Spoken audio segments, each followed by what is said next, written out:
Inga sent me her collection, Having Never Met, which was appropriate, because we haven't. True. I really loved it for its reflections on neighbours and neighbourliness, and I was moved to write pretty much immediately, and then this happened. Towards the end of the poem, just to say, I mentioned someone called Maria. That's Maria Polikoska, who's buried in the Southern Cemetery, and the stone that's mentioned is also there. I don't know my neighbors. I only know one of them plays the piano at noon. You can hear it right as you enter the bathroom. I don't know my neighbors. I only hear a couple upstairs hopelessly fight in the evening, tossing stools at one another. When I get sick of it, I hit the ceiling with a frying pan.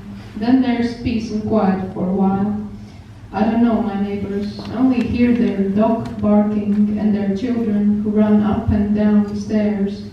From time to time I turn up the music so loud that I can't hear any of them. Then they hear me and hit the radiator, so I turn it down. That is how we communicate through those thin Khrushchev-era walls.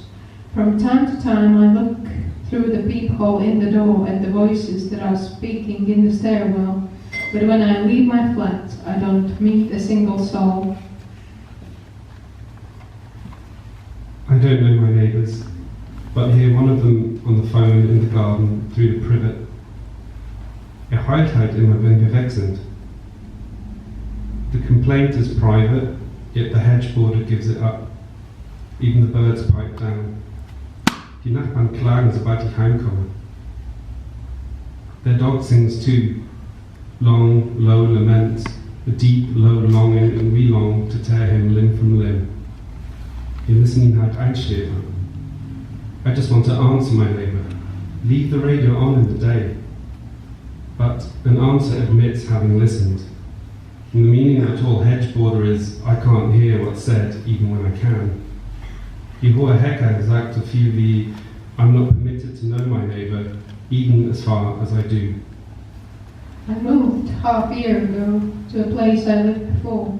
It's complicated, but it's quiet, a lot more quiet now. I rarely meet my neighbours, but I feel their presence by the sounds, by the things they keep in the staircase, and by the absence of their things.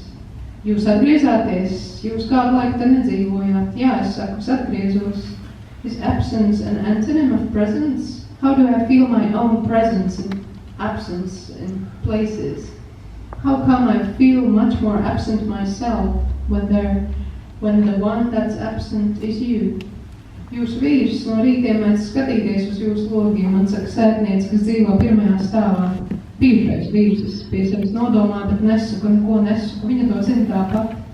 Sometimes I can't tell if the sounds I hear are my neighbors' voices or the radio they are listening to. Does it matter? Does it matter at all? I don't know my neighbours, but sometimes I hear Maria, who's lived here, for want of a better word, for over 70 years. I pass her on my way to work, and from the top of the 101, or 102, or 103, try to catch a headstone which reads, Maria Jednoszyska, Poetka. A piece of her voice once was painted onto a stone and placed onto her grave, so anyone could pick it up and throw it. It's boring, it says. No, she says, nudno jest tu bez ciebie. It's boring here without you. Thank you. Thank you very much.